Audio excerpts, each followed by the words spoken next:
All right, welcome everybody.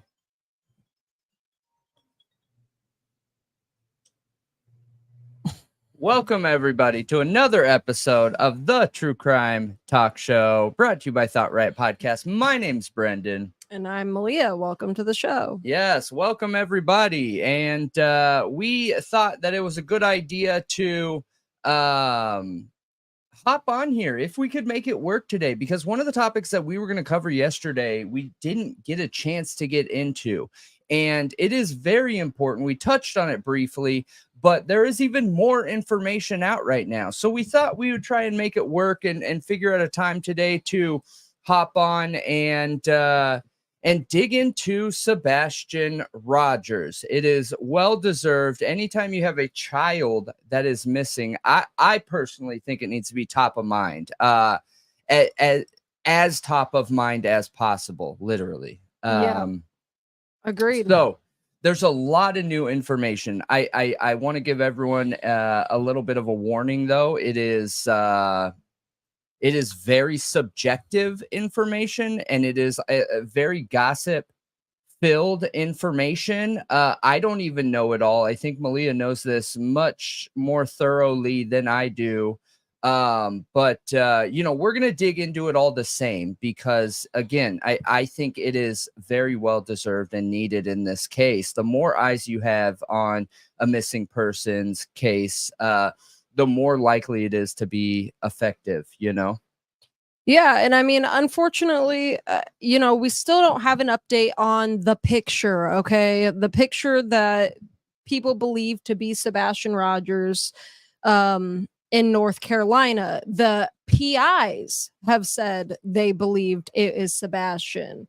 And Seth actually just came on the Pascal show and said he believes it is Sebastian. But yes, really? I want to say trigger warning for things we're going to talk about during this episode. Some of it is going to involve things like child abuse, sensitive words, offensive words, and name calling, topics that can just be a little rough to talk about, honestly. And if you're easily triggered, this might not be the best episode for you to tune into. Yeah. But regardless, look at that little boy's face, look at Sebastian's face, make sure you know it and you know it well and what he looks like. And keep an eye out because he could be anywhere. And I want to keep stressing that. I don't feel like it's stressed enough. There's so many searches going around Hendersonville, Tennessee, where he went missing. But there's not a lot of work being done outside of the state of Tennessee. He could be anywhere. Oh, absolutely. Anywhere. We're going on 2 months right now. 2 months. He went missing, or at least was reported missing, February 26th. Of this year. It's 2 months. Going past that at this point. We're about a week past that now. Over a week past 2 months. It's been about 9 weeks, going on 10 weeks. Yeah, that's scary. So, in my opinion, that's pretty scary. Yeah, it is. So anyway, going into some of the new information, I felt, and I guess this is like the least touchy, is on the Pascal show, Seth came on with his new PR person. Mm-hmm. He has agreed to make this guy, Tony Mathis, his new spokesperson. Tony Mathis is said to have been, he said, at least on the interview, that he has been reaching out to Chris and Katie Proudfoot, Sebastian's bio mother and stepfather. Yeah, that's them on the show. He has been reaching out to them. He said he's had several long conversations with them, and he is trying to become the spokesperson for all of them because, as we all know, if we've been watching this case, there's been a lot of mudslinging, okay? And I'm hesitant to actually really call it that because I do feel like Seth was trying to do something positive. And I do feel like he was trying, for one, I think parents that are in a situation where something's happened to their child are put in bad situations with a lot of people trying to reach out to them, a lot of people trying to talk to them and get information from them. And I don't think they always know what they should or shouldn't say. And he was very tired at that point when he said a lot of the things he began saying. But I kind of understand him having a spokesperson. What do you think about him having a spokesperson and Tony trying to become the spokesperson for all three parents? Gosh, man. I don't know. I don't know how I feel about it right now. I don't necessarily think it's a positive thing. However, you guys got to remember, I try and keep it absolutely raw to the point where I'm sharing my own personal life experience. So all I can think of and put myself in this situation is, if I was in this situation, would I personally need someone to represent me and the things that I am feeling and saying? And I personally would not myself. Now, is it going to help this situation? I don't know. I don't know what.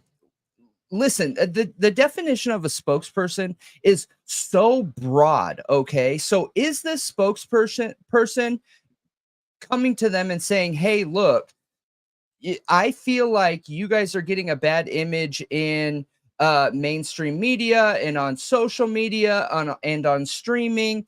So I would like to coach you on how to clean that up to where all of you are getting the best media coverage that you can." Or is this person just going to be the one in front of the camera speaking for them? I mean, I don't know. I guess it depends on what his definition of a spokesperson is. You know what I mean? Well, it sounds like there's going to be situations where it's him with the parent on the interview and where it's just him giving the comment. Like, for instance, in the Riley Strain case, we know one of the family friends did many interviews instead of the parents having to do all of those interviews. And I think having somebody on, because like I said, the parent, when they are having, this happen in their life, they're going through something so traumatic. So they're grieving. They're going through all these cycles of feelings. They're thinking of who to blame, which I do think Seth was blaming them and still might be. And I think his family will too. Like, it happened on their watch. He said that numerous times. And I can't fault him for that. I really can't. Honestly, I think it would be suspicious if Katie and Kristen suspect Seth at some point. Usually when you're grieving, you're looking for somebody to blame too.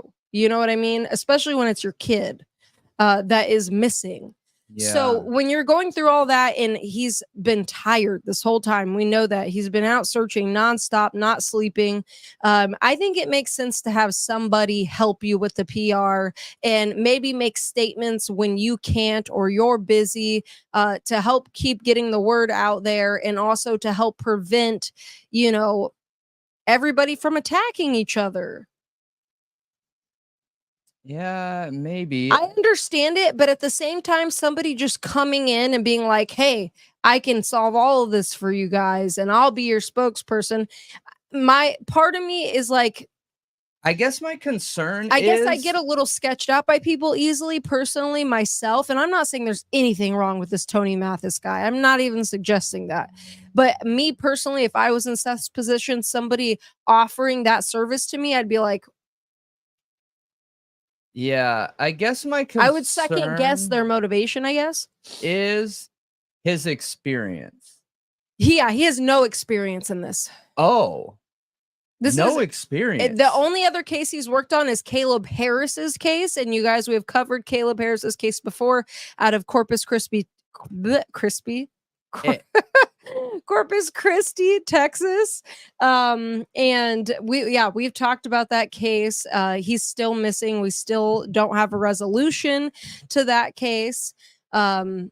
Okay, But yeah, but that's what was his role in that? So he made a GoFundMe for Caleb Harris's case, and it says here, I'll tell you the description, because I think the description is somewhat enlightening of how he even got involved in that case.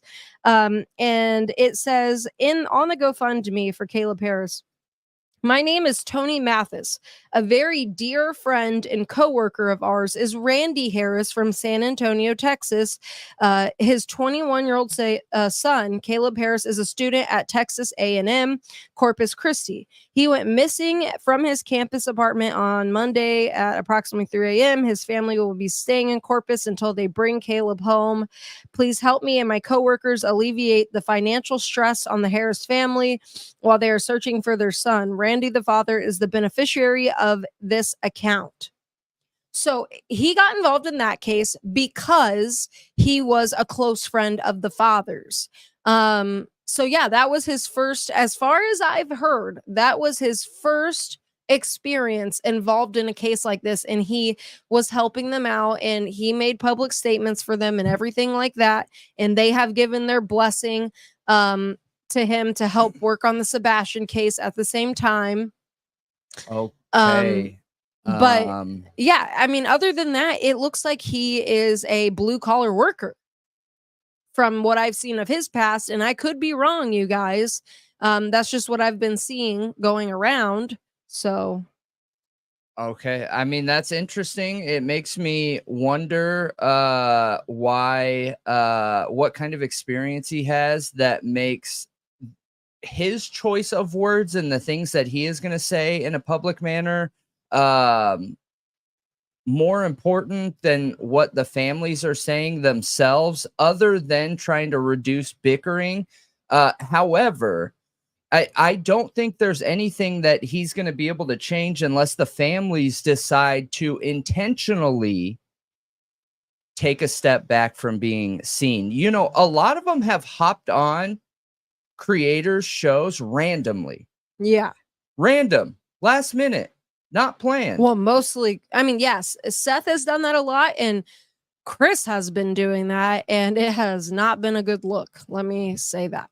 So I mean, what I don't know. I'm just assuming, like, what kind of experience and background he has to be able to get in there with these adults and say, hey, look, let me show you my experience, and this should help you understand why you should take my opinion and how we're going to manage this situation going forward. And I think the reason what you're saying matters is because PR is a science. It is not just something, well, you know, I'm politically correct and I present myself well. I think I do, you know, no, it comes down to a science, and yes, psychology, and about human connection. It's almost like salesmanship. You know what I mean? Yeah. It's an art and it's a science, kind of. Yeah. So I do think experience in that matters. I think having some kind of knowledge base you can fall back on, some kind of education of some kind in it, I do think it matters. And I'm not hating on Tony Mathis. I think what he's trying to do is very honorable and very nice, and I think he genuinely cares. I think he's coming from a good place and wanting to do this for them. He's wanting to create a bridge between the parents. He's wanting to make them appear to be a united front. But the thing is I don't think that's possible, Tony. I really don't at this point. I think ever since possible Tony or beneficial. I don't know that it's beneficial either. either. I honestly don't know that it's beneficial either. I don't think that it even matters, if I'm being 100% honest, but I agree with you. I think it's absolutely pointless in this situation, because first and that's just a personal opinion. Yeah, I agree. First, you got to find out the details of him going missing, in my opinion. That needs to be step one, is retracing the steps and trying to figure out who, what, where, and how he got out of the house. So yeah, I hear you. Can you put Sebastian back up on the screen? This is Caleb Harris, you guys, on the screen. The missing Texas A&M student from Corpus Christi. He's still missing. If you guys haven't seen us cover that, we did in the past. So it's in our live. Yeah. In our lives. It wasn't that long ago, was it? It was a couple weeks ago. Yeah, it was a couple weeks ago. And that's what Yeah. Malia was just talking about, that the spokesperson for Seth at this point. He's only the spokesperson for Seth right now in the Sebastian Rogers case. Tony Mathis was a close friend to Caleb Harris's father, and that's how he was involved in that case. And now he is working on both cases and is trying to become the spokesperson for all the parents in the Sebastian Rogers case. Yeah, and look, not it. So Chris mentioned, the stepfather mentioned something in one of the interviews. In my opinion, it looked really bad on them. Okay. But during one of the interviews, he said, anybody that is trying to help me out, whether it's an investigator or whether it is a spokesperson or whoever it is, I am going to vet thoroughly. That, in my opinion, is a great idea. I think every single person should be vetted thoroughly. And I don't think anybody should be added to this case that doesn't have extensive experience assisting in a public setting. Otherwise, what are they bringing to the table? That might be a little harsh feeling, but that's just how I see it if I was in this situation. I agree with you. I agree with you. And I think it's fair. I truly do. I think it's a fair statement to make, because I've been questioning it myself too. And again, like I said, I just don't know if creating this united front is even going to help that much. And you guys, so getting into some of the more controversial things that have happened. Well, I guess I should say this first, because this has to do with Tony Mathis coming into the case. Justice Warrior Investigates. That's Heather Cohen. She was the PI retained by Seth Rogers. She has stepped back off of the case. And this is one thing that has happened repeatedly in this case. Over and over and over. Somebody tries to help, and then they just step back. They're like, I can't do this anymore, or I'm being threatened, or, for whatever reason, they're not helping anymore. And it's really strange to me. Like, it's a missing 15-year-old boy. Usually when a PI gets involved or people get involved, they're pretty die hard. Yeah. You know what I mean? Mm-hmm. You don't just give up. You do whatever you can when you can. Not saying sacrifice all of your life, but you do what you can when you can, and you keep giving here and there. Sure. So she made a statement, and it's really long, but I'll try to just summarize it. So she said, many of you have noticed she's been quiet for a few days. They had been very vocal previously and are not being anymore. She said she apologized for her vague answers. She doesn't think anyone deserves to be ghosted in this situation. And she says, I'm going to put this here and pray that y'all can get behind the new direction of the case. So she's stating, with Tony Mathis joining the case, the direction is changing. What does that mean? Yeah. As you probably knew. Right, as you probably already know, Tracy and I came into this case on April 15th. My style of investigating is an in-your-face tactic that is meant to draw people out and get to the bottom of what is going on. We walked into a poop storm. Okay. She said a different word than that. You guys know what I mean. And that had been brewing for some time. And things got really out of hand. Aside from the public outbursts on web sleuths, the public did not know what had occurred behind the scenes. What the public saw was the tip of the iceberg. And I was becoming extremely concerned about how far things would go. Whether any of it actually had anything to do with Sebastian is debatable. Some say yes and some say no. Regardless, someone needed to step in who could calm the storm, and that person is Tony Mathis. Why is he that person? I don't know.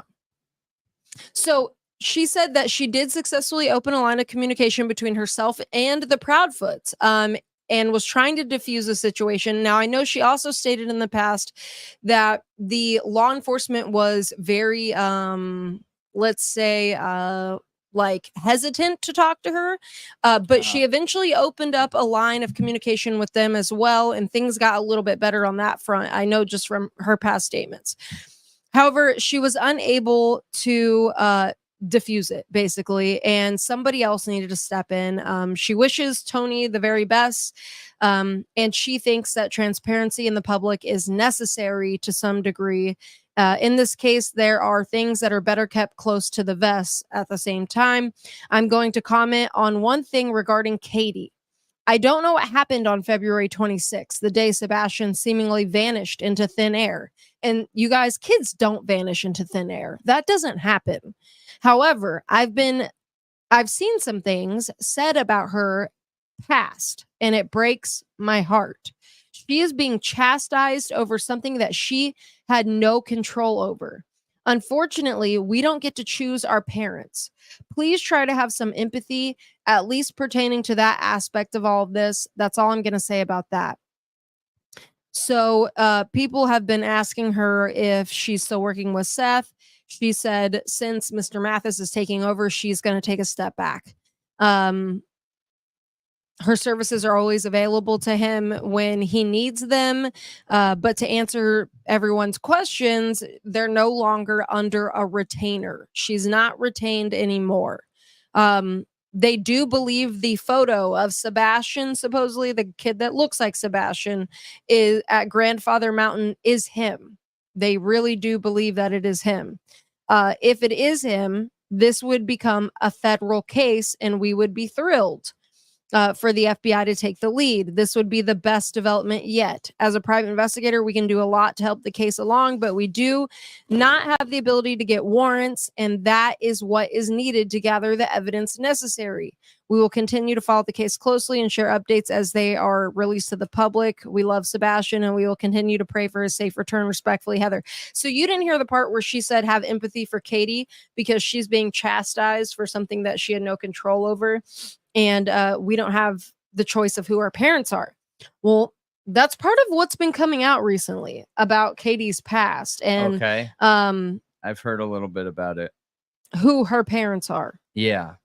And it's I don't even know how far we should go into that, if I'm being honest. I don't either. Listen, her parents weren't there. So you cannot hold somebody accountable to their past, you guys. That's not okay. That's not how it works. Okay. There are a lot of people that have come from very tough backgrounds, have struggled severely, and have come out the other side and have left a lot of that behind. So no, I don't feel okay casting, anybody as what their past is. Look, I mean, we can explain what her parents did, but it understand that it doesn't have any bearing. I don't want to get on the details of it, but it just doesn't have any bearing on who she is. Look, I don't. There's just child abuse. Let's put it that way, without getting into any. Yeah, without getting into any of the details or anything like that. She comes from some child abuse. Okay. She comes from some very severe child abuse. There's talk of the woman in the picture with Sebastian possibly being her mom. Now, on the Pascal show, Seth did address that kind of last night. Pascal asked him a little bit, and Tony's like, whoa, we're not going into that. And Seth was like, look, I did meet her parents once, but a long time ago, there was no need to continue to keep in contact with them after their divorce, and that he doesn't know who the woman in the picture is. That kind of supports what I was saying. So they were married, and he only met her parents once. To me, that feels like somebody that's trying to It doesn't sound like he had a good relationship with her family. Yeah.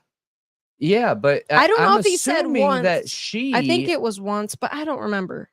You guys think about it. I think how many times do I mean, I see my parents a lot. I talk to my parents a lot. And if I'm married to someone, like, they're going to be around my parents too. You know, that's a bond. When you're in a relationship like that, that second person is your other half. Okay. So like the fact that he only met them once, that says a lot to me. That makes me feel like that. Yeah. She was trying to leave that in her past, you know, that she was trying to leave that in her past. So, I don't know. I don't know about that because I know that there's a lot of there's been a lot of screenshots of Katie's mother's Facebook account. And Katie, I mean, her mother has been posting things about Sebastian this entire time, you know, spreading awareness on her Facebook. And Katie has been liking those posts. Katie has been commenting on those posts. So it does seem like she has some kind of relationship with her mother. I cannot say she is trying to leave that in her past and like distance herself from her family. I have no personal knowledge of that. I have not heard anybody testify to that. So I don't know. I don't know. All I know is that he said he had met them before and that he had not kept in contact with them after their divorce, and that he doesn't know who the lady in the picture is. That's honestly, I mean, it just, I wonder how briefly did he meet her parents? Did he hang out with them very much at all? Do you think that you can meet somebody, say 10 years ago, and 10 years later in a picture like this at their side profile know who it is? No way, not me. You don't think you could? Nope, I don't. So you think he could be? I'm really good with faces. I'm absolutely despicable at names. Like, I'm the type of person where if I drive, I hear you. If I drive somewhere, and I'm watching out the front window, I can always repeat that drive. I will not know a single street, but I will be able to repeat the drive over. And taking that into account with a 10-year separation, I do not think I would be able to do that. Even though I am pretty good with faces, I do not think I would be able to. No. And no, this picture is not debunked. Okay. The picture in North Carolina has not been debunked. And actually, I have seen, well, hold on now, because there is video at that place of this boy and that woman. There's video. Seth talked about it on the Pascal show. He drove out there as soon as he saw this. He drove to North Carolina to that visitor center. Listen, I hope I'm wrong. And he asked them if they had video cameras. And he said they have video cameras all over the place there. And he was told by them that law enforcement had already been there and that they told him they could not share any of their video footage with him. Yep. So someone was asking about, and just hold that thought. Don't lose that thought. Someone was asking about our commercial settings. They are always the same, you guys. I have them set up to go off once every roughly 20 minutes, but they are set up to where if you leave and come back, it's going to show you another ad again. And I'm not sure how that works in the algorithm, but the setting is turned on that says show ads to viewers at different time frames. It determines the frequency of each viewer, and it's set up for every 20 minutes. So if you're getting multiple, maybe that's the algorithm just trying to fix itself and whatever. But yeah, that it's always the same like that, you guys. I don't ever change it. So part of it is because it maximizes revenue like that for people that are here trying to mess with the algorithm. So by them messing with the algorithm, we make more off of commercials. So but yeah, just an update. It doesn't ever change, you guys. But so I'm sorry, what were you saying? Sorry, I just wanted to touch on that because I did see that comment come through, and I always want to, so this is a viewer-led show. So yes, Seth said there's video, that they have video there, and that they are trying to I'll pull up that picture. They are trying to identify and find the boy in the video. Okay. He also, they showed the picture on the Pascal show, and he said, if you look at them, we have the actual picture.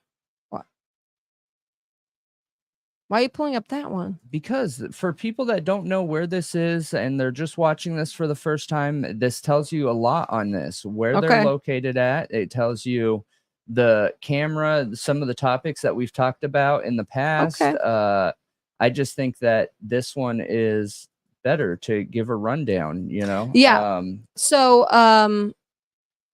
This is the picture, you guys, that we're talking about. Again, this metadata, if you see that little blue button that says adjust, it can be totally adjusted, just so you know, completely. Time, date can be changed, everything, location. But anyway, moving on. Yep. He also said, if you look closely, that looks like another boy behind the kid that looks like Sebastian. And it looks like they're playing on the rocks together. And I didn't think about that. But that was his impression. Listen, I really do not see. This photo bothers me, okay? But I hope I'm wrong. I absolutely hope I think it's genuine. Wrong. I think it's a genuine photo. I 100% actually believe it's a genuine photo, because the law enforcement are taking it very seriously, and they're trying to find this boy. There are video cameras, there's surveillance cameras all around this visitor center, and they're looking for this boy. That's why we haven't heard anything yet, because they're trying to find him and where he went. Yeah. Okay. And they're not letting Seth see any of the footage. They're not letting anybody see any of the footage. Yeah. So, and one thing that Tony pointed out, he said, yeah, Ginger, I'm not sure. I don't know if maybe it's something with your settings, but this setting is like this for the monetization always, and we never change it for regularity reasons, you know. I'm not sure why it's doing that. I have heard people say that before, though. So I'm sorry. I can do a little bit of digging after the show, and we'll reach out to our YouTube rep and find out. But what? It's not worth. I'm reminding myself. Oh. So there's another picture. Go ahead. Yes, there's the original, which is, there you go. That's what I wanted Brendan to pull up. I think this one is good too, though. He's right. It gives more context. But yeah, Tony said, look, if the police showed Seth that footage and he got any idea of where Sebastian, if this is Sebastian, where this boy could have went, what do you think he's going to do? And Seth said, well, I'm going to go get my boy at all means necessary. You know what I mean? And they don't want him doing that. The cops want to do it. I mean, they just take forever. I'm just being fair here. That's such a lame idea. So what? Law enforcement is taking time out of their investigation and their day to make sure somebody else doesn't go find their kid, rather than just investing all manpower into finding him. I don't know. That was the idea that Tony was saying. That's okay.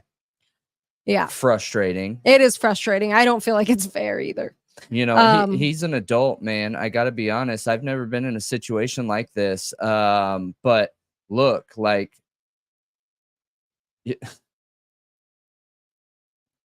I don't even want to give any ideas. Oh, okay. Let me cover a past case. So there was a past case in the last 2 years, and in the last 2 years, this man's child was abducted and abused, and this man went hunting. Okay, you guys connect the dots of what that means, but he went hunting after getting his child back. And he was successful in that hunt for a person, and he didn't get any time. None. Zero.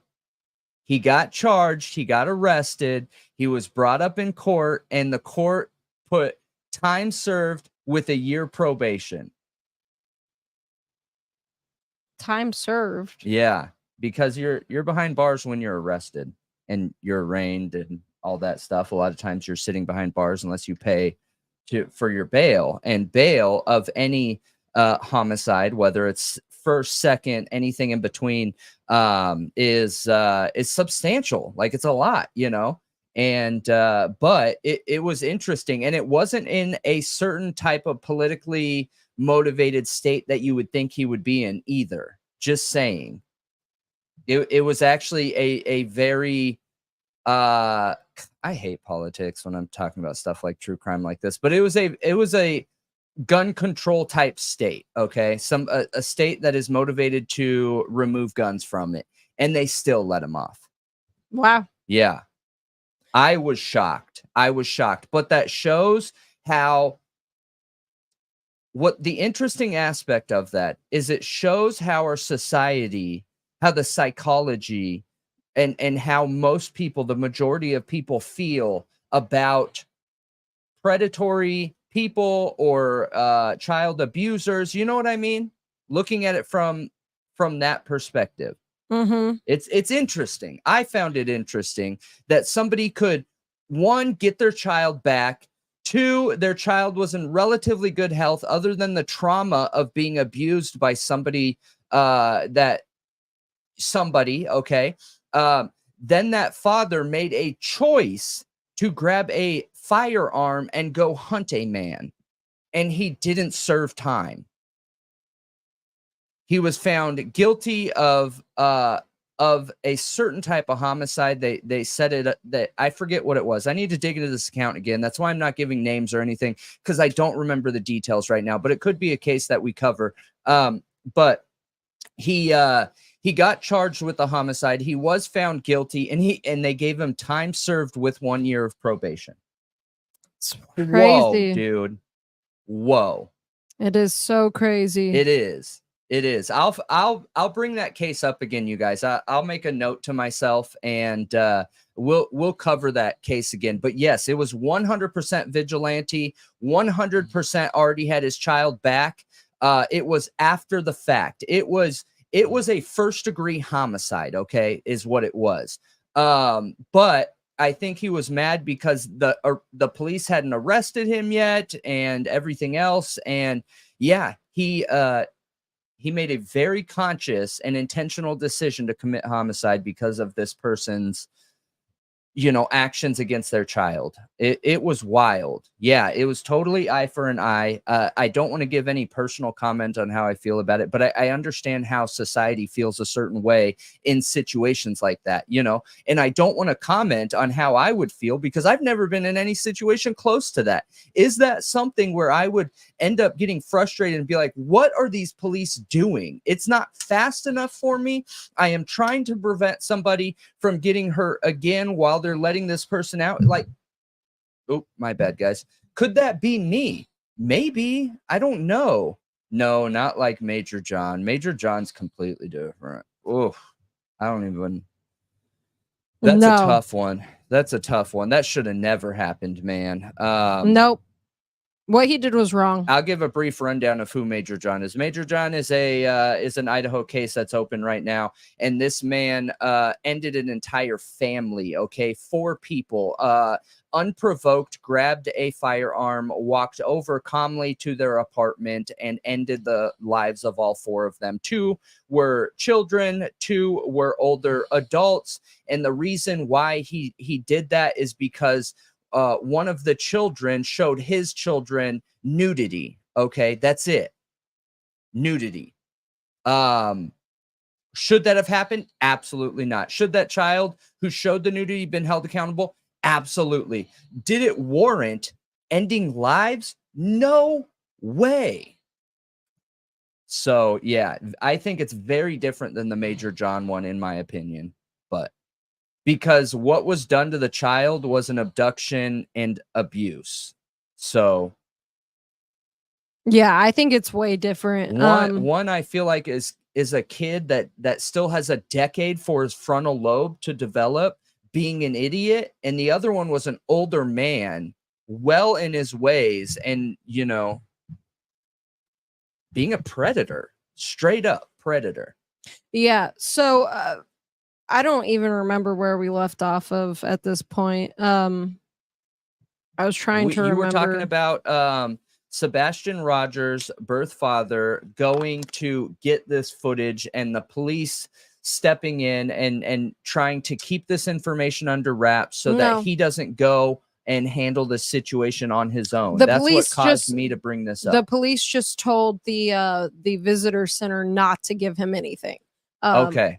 So the North Carolina, Bureau of Investigation are now assisting TBI with figuring out who this boy is and where he went. And other than that, there is no other updates on that other than Seth Rogers, the father, believes it's him. And so do the PIs. Now, Christopher Proudfoot came out right away and said, "Oh, that's not Sebastian," which is interesting. Yeah. Think of weird. Think of that setup of that situation. So if this ends up being proven him, and you have Chris coming out, the first one to speak right off the rip and being like, "Oh, absolutely, it's not him. No way possible. Absolutely not." And it ends up being proven to be him. So that's why I think Katie's family is interesting. And look, the reason I don't want to go too deep into what they're accused of and all the things is because it's a really sensitive topic, and I have no proof to suggest they have anything to do with it. And I don't think anybody should start pointing fingers at them, but I have to ask questions because there's a lot of history there of child abuse, child sexual abuse. Okay. A lot of it. Yeah. I got you. By many different people. Go into the details. So many different people. So it makes me wonder, like, what's going on here? Because we know Sebastian was abused in California. Okay. And we also know that children who are abused grow up to do one of two things: either become an abuser or become a doormat for other abusers until they learn they don't have to be that. Like, for instance, dude, that's not true. That's not true. Come on. No, I've never been in a situation like that. And I am an abused child. What? I was taken advantage of as a kid, and I've never been in that situation. Okay. Where it never happened to me. You've never been in a toxic relationship? It never happened to me a second time, and I've never ever had any interest or urges to be an abuser myself. You've never been in a toxic relationship with a girl who is borderline abusive? No, I don't think so. Okay. No. Well, look, the one thing I will say is that, does it mess with your own confidence in yourself? Yes. It impacts the confidence you have in yourself in certain areas until you get to a point where you can where your frontal lobe has developed enough that you can effectively look back on your past in that situation and take control over that, so it doesn't have control over you. But I don't believe in simplifying abused children down to two possible outcomes. I just don't believe in that. I don't think that's okay. Fair enough. So I think there's people who address their trauma and don't have to worry about any of that. But I think I'm specifically talking about unaddressed trauma. I'm talking about what happens if you don't address that child abuse trauma and it stays a secret.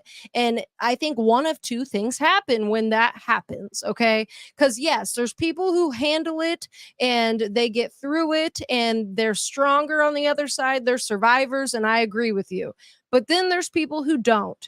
And it's not necessarily their fault, but I think that they can become more susceptible to further abuse. I agree. They can become a target for narcissist abusers, and I think they can become abusers. And so that the percentage of becoming an abuser for an untreated abuse situation is insanely high. Well, it kind of makes me wonder if Katie, it's like 70% or something crazy like that. it kind of makes me wonder if Katie is not one of those people that is That's a what I want to target. stay away from. A though. target. I feel like we're adding to the fire by suggesting that could even be a possibility. Okay, but we don't know anything about her overcoming her past, and based on when she was married to Seth, and Seth saying that they never went and saw her parents except for one time. That is not what I said. That what? He met them, and I said I don't know if it was only one time. Okay. He met them in the past. I don't know if it was only one time. Okay, I thought I made that clear. Okay. I chose the wrong language in that statement. Okay. Okay. He met them in the past. Gotcha. But it's been a really long time. Okay. Like a really long time. Got it. Okay. So moving past that. Mm-hmm. The reason I bring this up is there have been neighbors coming out. Okay. The reason I even say this is because about Katie being a target for a narcissistic abuser. And again, Chris could be a toxic jerk, okay, and not be involved in Sebastian's disappearance. The PIs have come out numerous times saying they 100% believe he was in Memphis when all of this happened, when Sebastian went missing, and he wasn't there that weekend. Yeah. It's been said over and over that that's confirmed. I don't know if I believe it 100%, but who am I, okay? Or how simple it is. There could be other factors to it, like we brought up before, where was a cell phone left in a place? Could he have driven out there and driven back and back again, right? So like if his work is out there, there's some kind of premeditated planning. Was there enough time for him to drive back and back again and something be done? I think that's a very real question that's worth asking here. And it is not accusatory. Is it possible? Is that even a possible scenario? You know what I mean? Exactly. And the reason I think this is important is because, okay, so it just makes me nervous casting. I want to go back to casting this onto Katie real quick, right? Because I think that people who haven't overcome trauma, us talking about it and casting a shadow onto her that this could be a possibility, could end up creating a more toxic situation in her. And I don't ever want to add that to somebody's life. I want to be able to talk about these things openly, honestly, in a think tank setting, not having to hold back what I'm saying and not causing harm, undue harm to somebody else. You know what I mean? Sure, yeah. So, but I do think they need to be talked about. I just think we need to be very careful about including one of their names or talking about it from a social statistical value and not tied to them. You know what I mean? And I'm intentionally not saying any of her family's name. Okay. I have all of her family members' names that we're talking about right now, but I'm intentionally choosing not to disclose them because I don't feel like it's fair to do that. And people are putting that information out there online, but I'm not going to be a part of it because I think the police need to look into it. And I think they probably are. So anyway, I sure hope the neighbor that came out on Crime Lines and Lies account, Crime Lines and Lies. Now let me tell you, trigger warning for listening to that episode, because there's words blatantly stated that are offensive. And you know, there's a lot talked about. So it's not that bad or anything. I think if you're an adult, you can handle it. But it's abrasive. It's just abrasive. So anyway, this neighbor that came on her show, well, actually, it's a recording. And yes, he consented to being recorded. He started talking about how Chris is perceived in the neighborhood and that nobody likes Chris in the neighborhood and that he is loud and he always needs to be right. That they invited him to a neighborhood get together one time and he got drunk and made a fool out of himself. Okay. That he does abusive things. Like, here's some things that were said. That Chris sprayed Sebastian with a power washer. Oh, geez. That he was outside spraying And a his neighbor saw fifth that? wheel. Yep. He was outside spraying his fifth wheel and washing it. And Sebastian was out there and he sprayed Sebastian with it.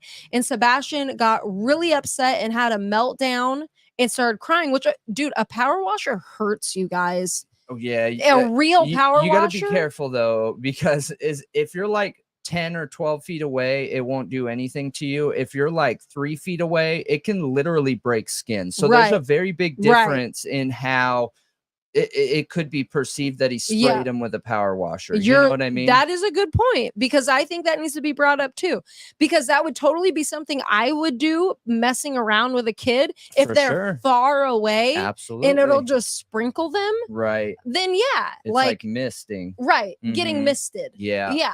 And look, Sebastian may just not like to get wet like that. So yeah, I have seen multiple kids, friends with kids, who they don't like being sprayed. They like pools, they like getting wet, but when it comes to a sprinkler, it's something with the sensory, like the feeling of it and it getting in their face, that they just hate. Like, I've literally seen a kid break out in tears over it. And this is a kid I suspected to be on the spectrum, because they were also very afraid of fireworks and loud noises, which is also another symptom. So, you know, and that can just, kids can have sensory issues and not be on the spectrum, but it is said that Sebastian had sensory issues. So, you know, it could have just been a sensory thing. It didn't necessarily have to be a pain thing. We don't know what happened. We weren't there. We didn't see it. It sounds really bad because a power washer sounds like it would hurt. But again, if he was far away, it could just be he doesn't like the feeling. But again, if Chris knows that, why would he do that? Yeah. You know, after Sebastian got upset, supposedly Chris yelled at Katie from inside the house. Like, he's outside, she's inside, and said, "Come get your R word." You guys know the R word, right? If I need to spell, okay, I'll spell it just in case people don't understand what I'm saying. People understand it. Not everyone does. I mean, what other word could it be? I don't know. But sometimes I'm a very literal person and I don't understand what people say are meaning when they just say, like, you're talking about a word. It's a derogatory term for a mentally learning disability. Yeah, learning disability, anything like that. So anyway, he yelled that throughout the night, like yelled that to Katie, who was inside. So it had to be very loud to come get her R word. Apparently, the neighbor's camera recorded this, and it's been given to TBI. So TBI is aware of this information. Apparently, does this remind you of anything? What? Another case going on right now. The treadmill case. Yeah. The treadmill case, you guys, I want to talk about that. It's one of the saddest cases I have ever seen. Okay. It's rough. If you guys haven't seen it, it's going through trial right now, and it's really hard. But yeah. So apparently the neighbor said that the FBI has come knocking on all the neighbors' doors. The Secret Service has come knocking on all the neighbors' doors. The Sumner County Sheriff's Office and TBI. The neighbors have talked to all of these law enforcement agencies, which is really interesting. I mean, it makes me feel a little bit better about law enforcement and a little bit, yeah. You know, their involvement currently. I agree with this case, because gosh, I've been questioning them too. I have been too. I've been feeling disappointed. Yep. So there's another statement that they make that Katie that morning only drove around for 10 minutes. That's weird. You think it's weird? Yeah. Only 10 minutes? Only 10 minutes? Yeah. That feels not enough time. So what? After 10 minutes, you're like, oh, shoot, I can't find my kid. I throw my hands up and drive home? Right. Like, wouldn't you call 911 and keep driving?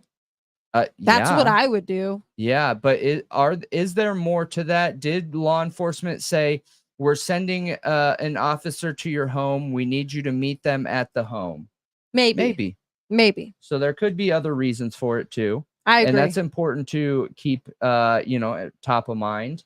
Yeah, but apparently they never went back out to search again. Maybe they were told not to. I don't know. Law enforcement has said they want Seth and everybody else searching. So why were Chris and Katie the only ones who were told not to search? That's just what they're claiming. So I'm doing my best to take it at face value, at least for right now, hoping that if there's something sketchy going on there, then law enforcement will figure it out, is the only thing that I can hope for at this moment. And to be fair, law enforcement isn't searching anymore. So, anyway, it's so not funny, but yeah, it's uncomfortable. It's also a very tight time frame. So apparently, and hold on, let me verify this. So when did Katie Proud? Oh wait, no, it's Chris. It's actually Chris Proudfoot that call police. So I need the exact time for this to be more accurate. Does anybody in the comments remember the exact time they claimed to have called law enforcement that morning? I think it was, okay, so it was 6:20. It was 6:20 a.m. That's what Chris claimed, that they three-wayed Sumner County Sheriff's Office, not 911, at 6:20 a.m. And then, okay, Katie was out driving around for 10 minutes, and that the police swarmed the home, the neighbor said, at 10 till 7. That's a pretty tight time frame. Yeah. 6:20 when they call, and apparently she woke up at 6. Yeah. To go look for him. She looked around the house. He wasn't there. She got in her car and was driving around, called Chris. They three-wayed the sheriff's department at 6:20, and then 10 till 7 is when the police are there. I think it's an important timeline to lay out, though I don't know how much it matters. And honestly, it doesn't. I saw a bunch of people saying it's suspicious. I don't feel like it's suspicious. Like, I do think it's possible what Brendan is saying, that the cops told her to go home and to meet her, that they wanted to meet her there. But I don't know. Yeah. I just think it's worth looking at all sides of a coin. You know what I mean? It helps me understand, because again, I've said this a million times, you guys, that when we're looking into cases, just understanding why someone does something, even if it is in a way that I don't agree with, even if it's something I don't agree with, helps me understand the who, what, where, and why. Yeah, so this neighbor, make that decision. So it's Crime Lines and Lies YouTube channel. Yeah, I just showed this it a neighbor, minute ago. They had a conversation on the phone, and she recorded it and played it on her YouTube channel. And the neighbor has not given his name. So you have to trust that she vetted them, that she vetted the neighbor. But he sounds like an older gentleman. He talks about being retired and that he was like a fire. I don't remember. Fire something. I don't remember. Really? Retired fire something. Yeah, fire something. I can't remember right now. But he sounded genuine in my opinion, but I don't know. I think that everybody should obviously listen to the interview and decide yourself. I know that there's Clutch Them Pearls YouTube channel that has been talking to neighbors supposedly too. Without talking to a neighbor myself and vetting them myself, I cannot guarantee this information is 100% accurate. No, but I know that they said things like about the man walking up and down the road probably JLR. Things they said from a perspective that sounded like a neighbor. Like it sounded genuine to me. But again, you got to listen to it to yourself. And you have to decide, because again, we warned everyone at the beginning of this, all of this is extremely subjective. There is no objective evidence in this case. They are claiming this boy vanished from his bedroom in the middle of the night. Like, this is like an alien abduction style story. You know what I mean? Because they have no evidence of clothing missing, shoes missing. They have no evidence of him leaving the house, even though there's cameras in the area. They claim it's because it was dark. It just doesn't make sense. There are too many open-ended questions in this case. So normally in a situation like that, there's somebody close involved. I'm sorry, but statistically, that's what it is. You know, we were just talking about statistics around children who have been abused and they don't get that taken care of, that trauma taken care of, and it's a high percent. Well, an equally high percent to that is when something happens to a child, it is way above 50%. It tends to be a close family member, Scary. That's concerning. That's scary. It's terrifying, I think. Yeah, for sure. And yeah, I think the YouTube channel Clutch Them Pearls or whatever, I think they're a good channel. I think he is very nice and respectful in a lot of the coverage he does. So shout out to him. He covers a lot of children cases, okay? But anyway, so here's the other allegation that this supposed neighbor made, okay? And again, I don't suggest anybody take this and run with it. Very subjective information. Okay. But this neighbor said that a neighbor heard Chris yelling about not wanting the house to smell like pee anymore. And took Sebastian's mattress into the garage. And that Sebastian was forced to sleep in the garage. And that's what the CPS complaint was actually about, is because Sebastian went to school and said that he was forced to sleep in the garage. And really? That the neighbors actually talked to CPS because CPS asked them some questions. And that's why, because everybody's been asking, why is there a mattress in the garage? And Chris Proudfoot in an interview said that it was somebody who gave him a mattress recently after Sebastian went missing for his daughter. Okay. But the neighbors are saying that's not true. And apparently this is a collection of neighbors who have been talking to each other since all of this happened and talking about what's been going on and what they have all seen themselves. And they supposedly have made complaints, like they have talked to CPS and they have talked to all law enforcement agencies about this information before talking about it publicly. Whoa, okay. That's interesting. Yeah, we don't know what the police know at all. We have no idea because the police aren't telling anybody what they know. But the neighbors are claiming, and this neighbor who talked on that channel is saying they turned this all over to the police. And even that whole pressure washer thing was on video and turned over to the police. So eventually, hopefully, if this case doesn't go cold and it opens up and we can know what actually happened, we can know if they were telling the truth or not. Other than that, there is zero, again, I'll stress it, no objective evidence in this case. Like, there is none. No, not that we know of, at least of right now. But do you think, I still have a question. Okay, so they have, I want to go back to the picture real quick so I don't forget this. I meant to ask earlier, but the picture, do you think there's any possible way that this could be a collected effort to say that they believe that it's Sebastian Rogers to get the FBI's involvement in the case because their trust in local law enforcement is waning? You think it's a ruse to I'm get the not saying I FBI involved? think that at all. I think that has happened in other cases before, and I think that it's worth at least considering that as a possibility. No, I don't think so. Okay. It's to the point now where I believe it's legitimate. Now, the question is this a doppelganger or is it Sebastian? I think that's the question now. Based off of everything I've seen said from the PIs and Seth, it looks like the police are genuinely trying to find this little boy that was in that video and picture. Yeah. Now, I do want to stress, we have no idea if the woman in that picture was even with that kid.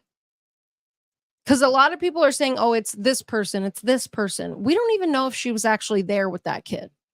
Though now the PIs talked to the woman who took the picture, which I forgot to mention this earlier. That's important. The PIs talked to the woman who took the picture. And supposedly she was in a hurry or something like that, that she was there to see the mountain and that she had to go somewhere and meet somebody. And she took the picture and went about her way. Okay. She took it in passing. Okay. Not thinking too much of it. Sure.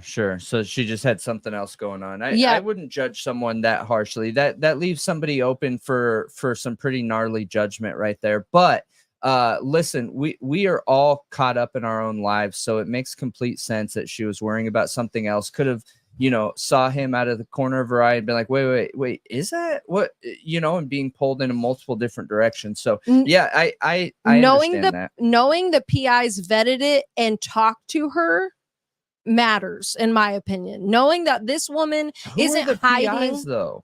It is Heather Cohen, who is licensed, and Chloe. Licensed where? You don't have, there are no national PI license. So Chloe claims she's licensed somehow. I don't know what that means, you guys. I need to look into what that means. You have to be licensed. So, okay. There are a couple different licenses depending on what state you live in. I guess it's not important that we go into this, but there are bounty hunter license that could be used for a private investigator. There is also a license for the concealed carry, and it has something else to do with arresting individuals. That is, you normally need those two licenses if you're a bounty hunter and you want to carry weapons that can harm somebody simultaneously. But I don't think there is like an umbrella investigator's license. I could be wrong. I could be eating my foot here. But I'm pretty sure that's a state by state thing. And the reason why I'm pretty sure this isn't the reason why I'm sure. This is just a very known example. Dog the Bounty Hunter left Hawaii and went over to the lower 48, arrested someone, ended up getting arrested himself, okay? Because it is a state license, not a federal license. Yeah, I think you're right. So I'm just curious what that means, right? That's all. Sure. Sure, for sure.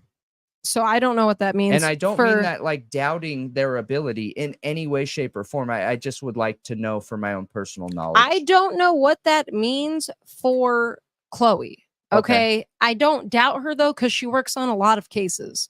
And I follow her social media and she seems to do a good job. And yeah. So it's not meant to doubt her in any kind of way. I just don't know what that means. Magnify the evidence. Yep, we can magnify it. And I see that we're having some debate going on in the chat, which is awesome. We want people, we don't want an echo chamber. We don't want everyone in our chat to believe what we're talking about or what our opinions are. We want people who don't agree with us. That's the only way we're going to expand and learn our knowledge. Just please make sure you guys keep it respectful, okay? We should be able to disagree with each other and be able to respect each other's opinion. Like, 99.9% of the time, I think Malia is full of it, but we keep it respectful, okay?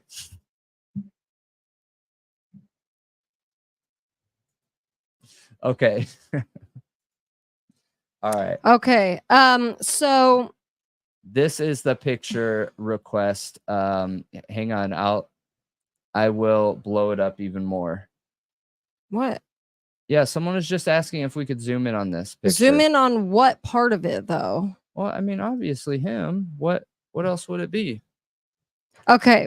So going back to the mattress thing, I think that's important if it's true. I agree. Because if Sebastian was being forced to sleep in the garage during winter months, that's really interesting, for one, about how he's being treated at their house. And also, it seems like Chris is making all these decisions, like making Sebastian wear pull-ups, putting Sebastian's mattress in the garage.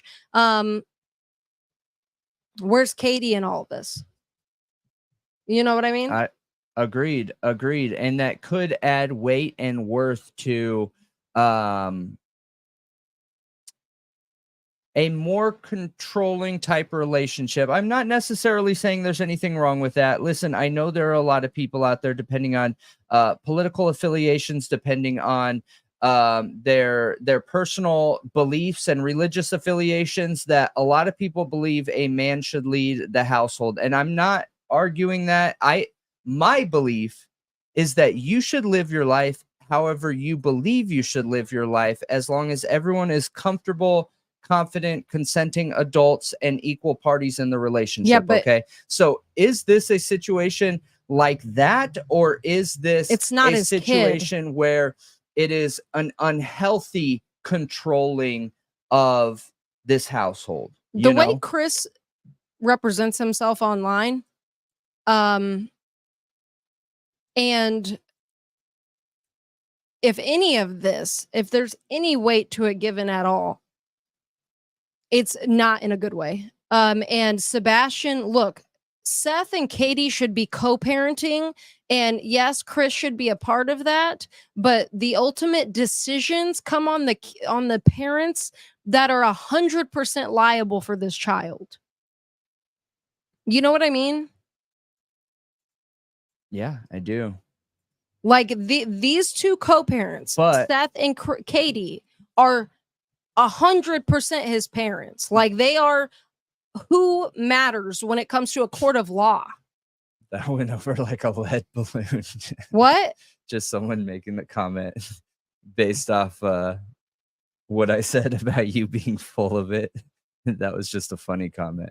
But yeah, no, I agree with you. And I'm right there with you. I think these things are important to be verified. And I think this is part of the reason why the online true crime community has blown up in the way that it has. I really do, because of the past relationship historical evidence. You know? Mm-hmm. For sure. So this thing, it also matters because where was Sebastian sleeping the night he went missing? Was he sleeping in his room, or was he sleeping in the garage?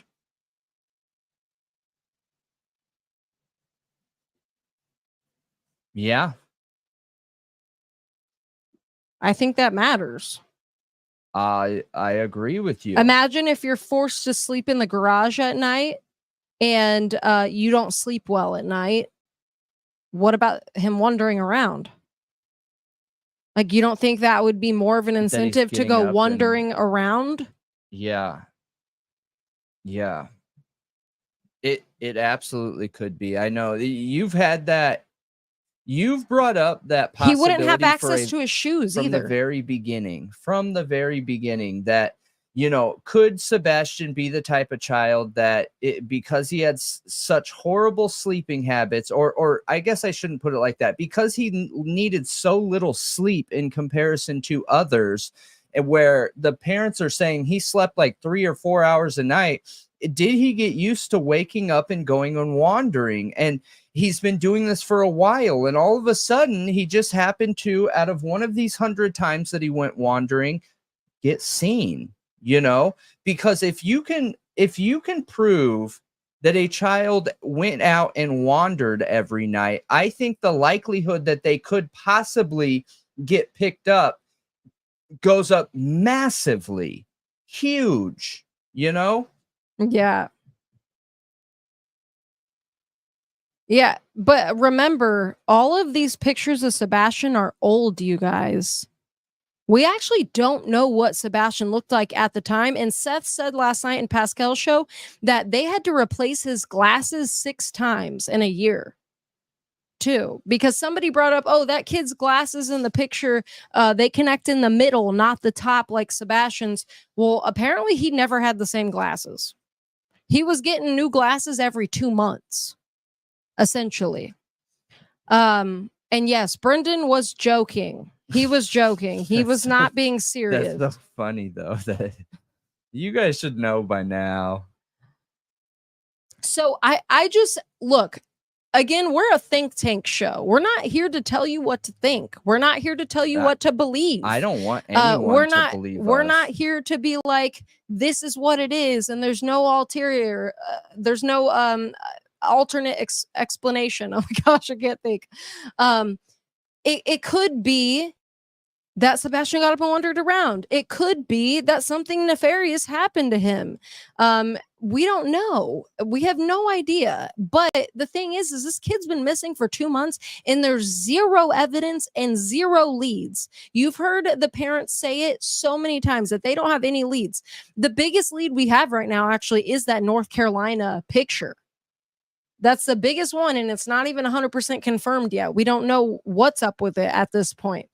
So we're not getting through this fast enough. So Chris apparently yelled to Katie outside where the neighbors could hear numerous times, or at least loud enough where neighbors could hear, it's either him or me. No way. And a neighbor said it was normal for Chris to come home on weekends to take care of things. This is strange. That he didn't just stay at his job site for a month straight. He would come home on the weekends. And that he was apparently home 2 weeks before Sebastian went missing. And actually the neighbor knew a lady that worked at the Texas Roadhouse, Steakhouse, whatever the heck, I don't remember the name. And that basically it was said that Sebastian wanted something or something like that, or didn't like something, and Chris got so mad that he made the whole family leave the restaurant. And Chris claimed that he had not been home the whole month of February, that he was not there.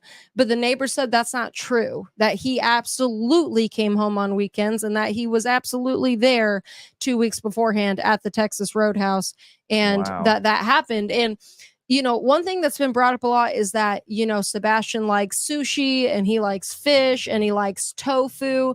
And I even heard Chris talk about the tofu once, said he only likes it steamed. Really weird. Well, apparently the neighbors have said that Chris called him the F word, a derogatory term for a gay man. Yeah. For liking that type of food. So that is another thing that is out there at now. And that Chris is extremely homophobic. And CPS case in February is from the neighbors reporting Sebastian sleeping in the garage. The neighbors turned in all their footage, but haven't heard from law enforcement in a while now. And remember, I told you guys that they claim that the Secret Service, the FBI, TBI, and law enforcement they have all knocked separately on their doors. Whoa. And collected footage from them and statements from all of them. And it's interesting that they claim that the neighbors have literally called CPS on the Proudfoots.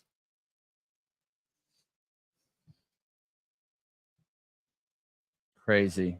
It is crazy.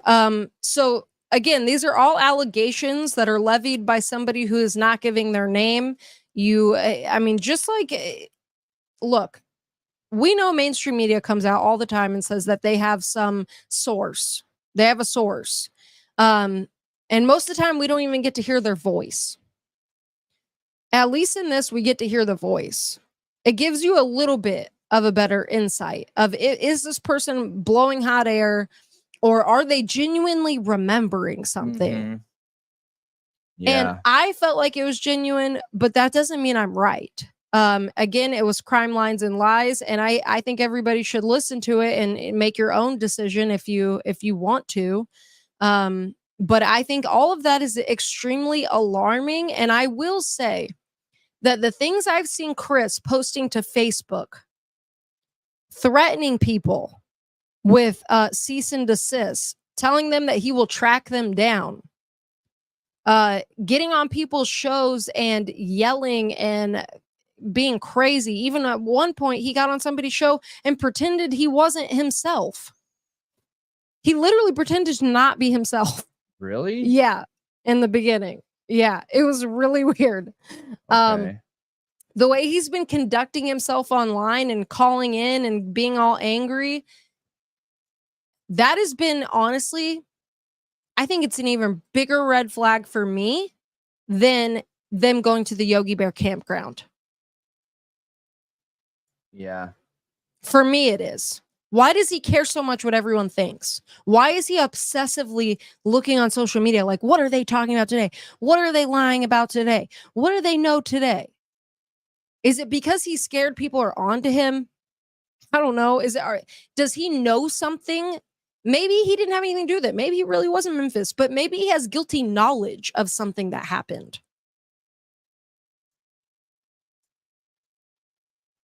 Could Chris and Katie know somebody took Sebastian, and because they know that person, not want to tell us who it is? Maybe. I just don't know. And again, I'm just throwing things out here. I just think it's really weird the way he's conducted himself. Yeah, I agree. I think it's strange too. I do. As if my child was missing, I would not be obsessively hopping onto shows to yell at everybody. Yeah. That would not be my concern. And I'm not trying to judge him. I'm not trying to, point fingers at them. Again, it's a major red flag for me that he cares so much and is hopping on all these shows and doing all of this. Yeah. Someone said that it feels like he's, getting home and loosening up, having a couple of drinks and hopping on shows. And maybe that is it. I want to be fair here that, again, could he be uncomfortable with this situation? And could this situation be causing some sort of trauma? And could that trauma be causing this really strange out there types of behavior? Yes, yes, and yes. They could. Yeah. So. And yeah, Seth did used to do that too. Okay. And look, Seth didn't get on there and yell at people and insult people, though.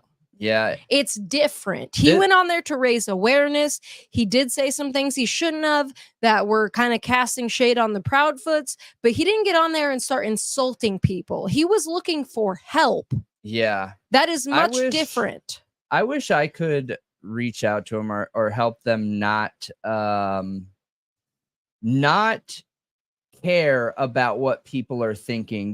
There's this thing out there that for anybody that's new to content creation or creating content in any way, shape, or form, the absolute best thing that you could do is not watch or care about anybody's opinions about you. That is the single greatest tool in your bag as a content creator, is don't take anything as truth, and you got to be able to not care what's said about you, and this just feels like a situation that I feel like a suggestion like that can benefit from. Although I don't think it's it's really easy to say, right? I can sit here all day and say, hey, just don't care about what people say about you. Yeah, it's so much easier saying it than actually doing it. And I get that. But there are ways to handle that, right? Like, don't let yourself watch YouTube, because most of this is going to be on YouTube or TikTok, Twitter, whatever, right? Stay off of it until this is resolved, I guess. But until maybe you get that down. But yeah, one thing that's interesting, you guys, that I wasn't expecting is when we first created this channel and we were covering politics and stuff like that, and we were doing it in a different way, we had some really good people reach out to us that I didn't know, but I still talk to today. And they were like, hey, your guys' show is incredible.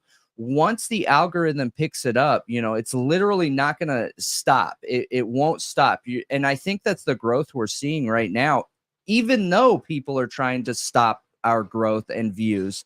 But when the best thing that you could do is stay disconnected from people trying to claim they're supporting your show and things like that.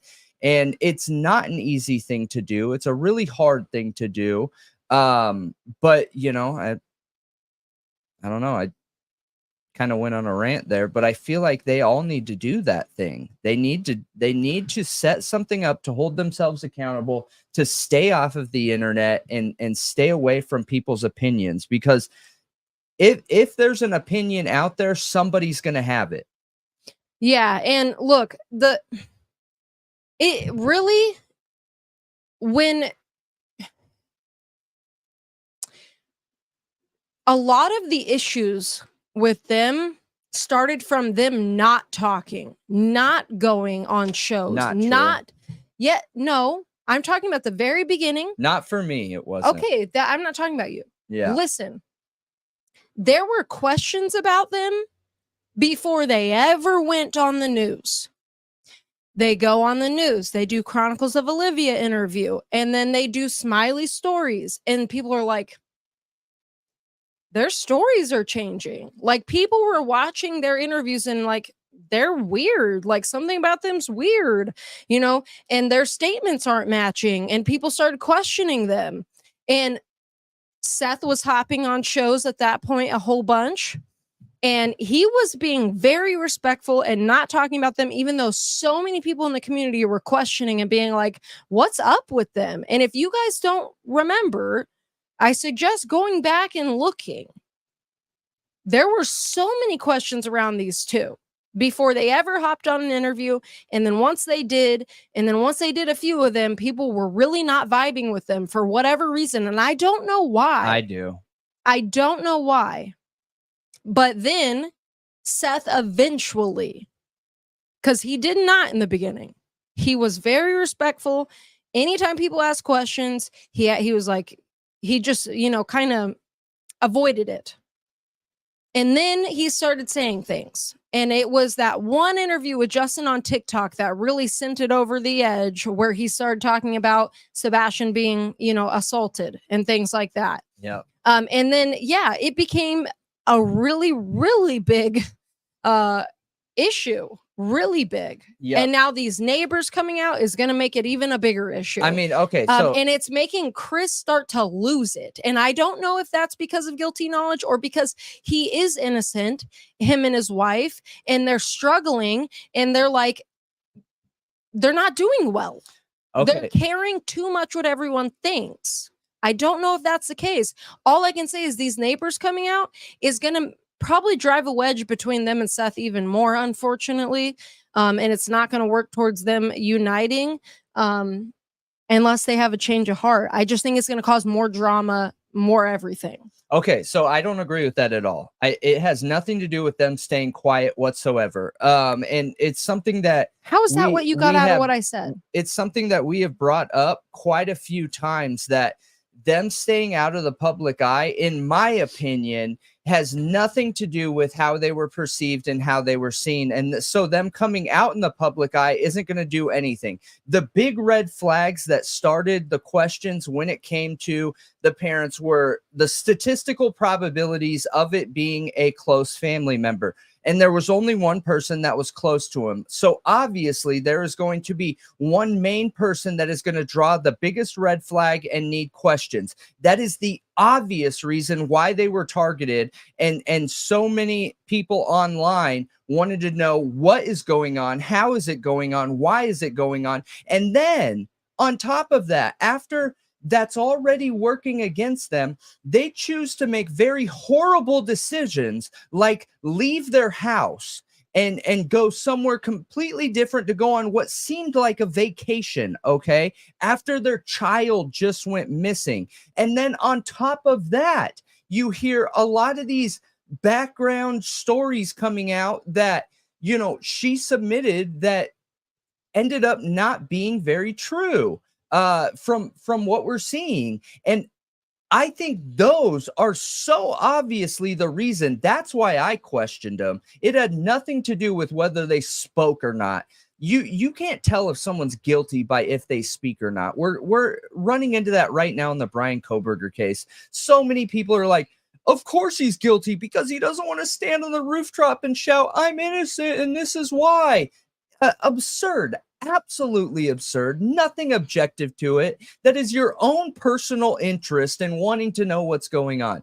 No, statistics are working against these two and their decision to leave their home in the midst of their child being missing. Like, that is a huge deal, and that is a massive red flag. I just don't think it's because they were quiet. Look, I don't know why you took that from what I said. I did not say that people were questioning them because they were quiet. I was literally giving a timeline of how the questioning began. And it began literally day one because of what you're saying. Yes, because Katie was there, because they're the closest to the person who's missing, and because kids don't up and vanish. It is usually someone who's close to the child in some way. So the person who's there, obviously, yes, is going to draw the most heat.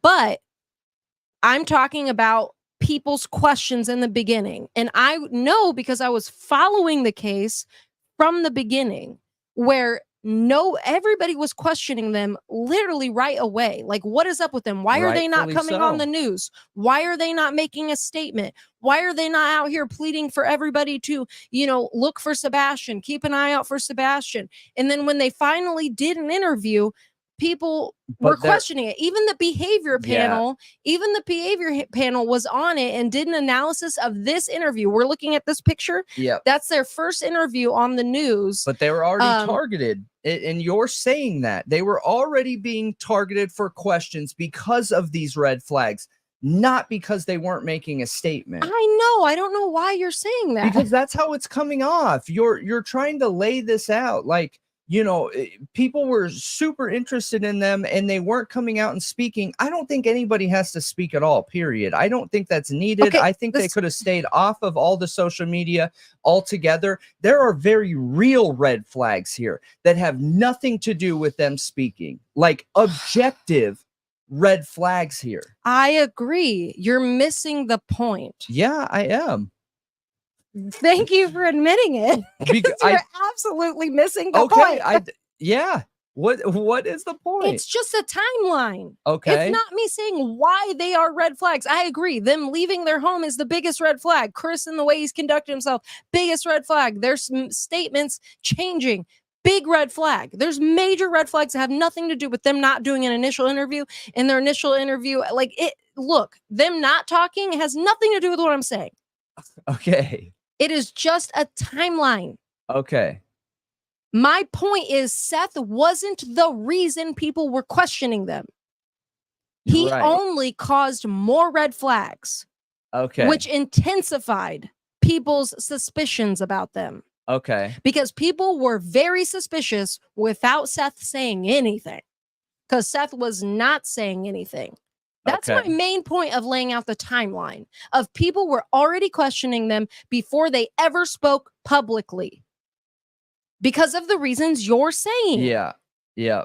I don't think Seth added to that either at all. He did add to the questioning and the red flags, but they were already there. To the gossip and drama. They were already there. Well, he added real facts. We know for a fact Sebastian was assaulted.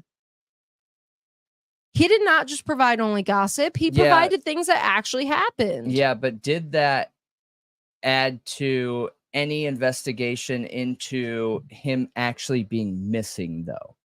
Or again, is this just more historical evidence. Are you kidding? To create, you know, a hypothesis or theory. What Seth added to Sebastian's case is massive. The fact that, you know, he was staying with him while Faith was visiting Chris, the fact that Sebastian was sexually assaulted in San Diego, the things about between him and Katie, he added so much more context. And knowing all the things we know now, because Katie even admitted that happened, we know Sebastian was troubled. That, for me, added to the possibility that he could have genuinely walked out that door because he was not happy, because he was traumatized. Yeah. Okay. And it adds to the red flags with these two as well. The fact that he never got real help from a qualified counselor. Seth added things that were so valuable, just so valuable to the case. Okay. I don't think it's all gossip. Yeah. I don't agree with that, but I understand at least where you're coming from. Dude, he literally changed the course of how everyone looked at this with that one Justin on TikTok interview. What? They were already doubting them. It wasn't about the doubt. It wasn't about the doubt. It was adding to who Sebastian is and what he's been going through. Okay. That matters. That context matters. People believe the PI. Okay, Heather Cohen believed the 2 months before Sebastian's disappearance were critical for whatever happened to him. And those 2 months before were the process of him getting ready to move in with Seth, him getting ready to start schooling online, him not being able to hang out with his sister, who, by the way, he FaceTime and played video games with all the time, but wasn't allowed to be at the Proudfoot's home while she was there for December, for the holidays. It added so much to what he was going through and what led up to his disappearance. Maybe. I just don't know, because not that any of that is not important, but he was vulnerable. Yes. But do we know that actually adds to assisting in finding him? We don't know that until someone is found. You don't know. Yeah, but you don't know what information will matter. You just don't. Listen, I agree. I've said from the beginning that I think all information needs to come out. And I think this is a situation where all the skeletons need to come out of the closet 100%. And, you know, if you're one of those people where it sucks that the skeletons are coming out, sorry, but it just is what it is. You know, you have a child missing, and that child went missing on your watch. So this is just part of the accountability of that happening. It is what it is. But does that information actually assist in this specific investigation? I don't know. I won't know until the investigation's concluded and he's found. Yeah. This boy ran away already a few times, and he has always wore his shoes, or Katie would have explained when he runs away, he does it barefoot. Do we know he ran away a few times? This is Christopher in the chat. So it would be highly uncharacteristic for him to run away from the threat in a different way. Autistic people are consistent. And you're right. Autistic people are consistent. And I think the fact that he always wore shoes does matter. Yeah. But I didn't think that we had proof that he had run away before. All I've heard from the parents is that he wasn't a runner. But yeah, I think all the information matters. I think it's important. I think that a lot of that information has been verified by both parents. But obviously there's still things out there that are very gossipy. There's things out there that we just don't know. I'm really curious. I hope if Chris addresses any of the things that were said by the neighbors recently online, I hope that he does it with a clear mind and doesn't let his temper get to him. Because if he truly has no idea what happened to Sebastian, he's not helping quell the rumors. He's not helping settle everybody down so they can focus on what matters. Right. That might be what his intention is, but he's not accomplishing that. He is causing the rumors to be above and beyond. He is causing people to look at him like he's a monster. He is adding to people being able to believe these rumors. So if he wants to address these and put them to rest, he's got to do it in a level-headed, respectful way, or nobody's going to hear him out. Yeah. Yep. And look, he's an adult. He should be able to do that. And if he can't do that, then that speaks to his character. Absolutely. Which I think is everyone's issue. Mm-hmm. So, and I really think that Katie should do more interviews. Because I think, honestly, like, that's one thing that's always confused me in this case is why she isn't doing more interviews, because that pulls on people's heartstrings. That makes people care more when a mother is crying for their child. Mm-hmm. Like, you don't hide your feelings, you know, you don't hide that you're sad and want him to come home. Like, that's something you display when your child's missing because you want people to care. Okay. Yeah. Yeah, for sure. So that's really it. You guys, there's so many more things swirling around, but so much of it is unverified. So much of it is truly gossip. This neighbor thing, look, I don't know if it's 100% confirmed or not. I think that eventually we will probably end up finding out if these things were actually turned over to the police like they claim they were. But until then, you know, keep your eyes out for this little boy. It does seem the police are looking for that, you know, the kid in that picture from North Carolina. And I really hope for everyone's sake, it is Sebastian and he is okay.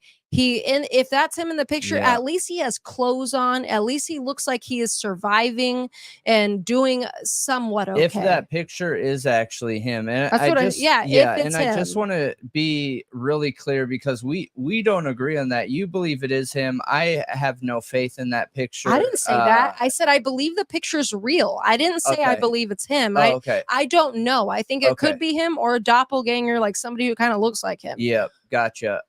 But one thing to remember is even while we're looking into this historical evidence, you guys, into the parents, into the families, you've got to remember that it could very easily be that none of them had anything to do with any of this.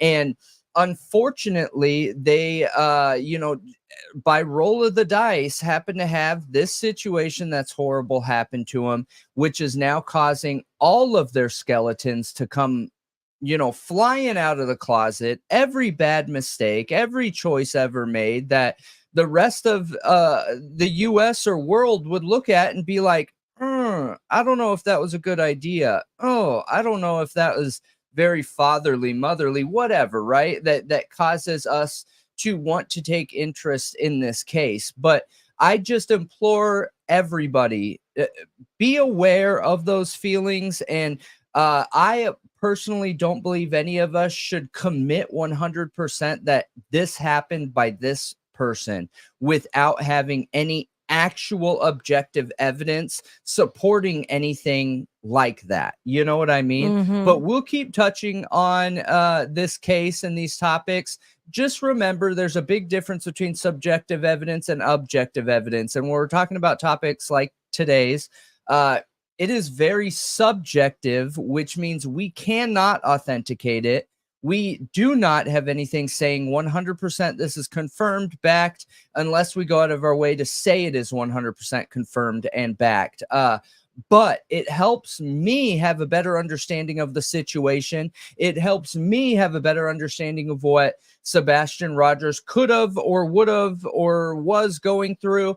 And maybe that's cause for him to want to leave on his own accord. I don't know. I don't know. But all we can do is continue looking at, you know, the possible outcomes of these situations. Yeah, it really makes you wonder, was all this drama going on between the parents before his disappearance?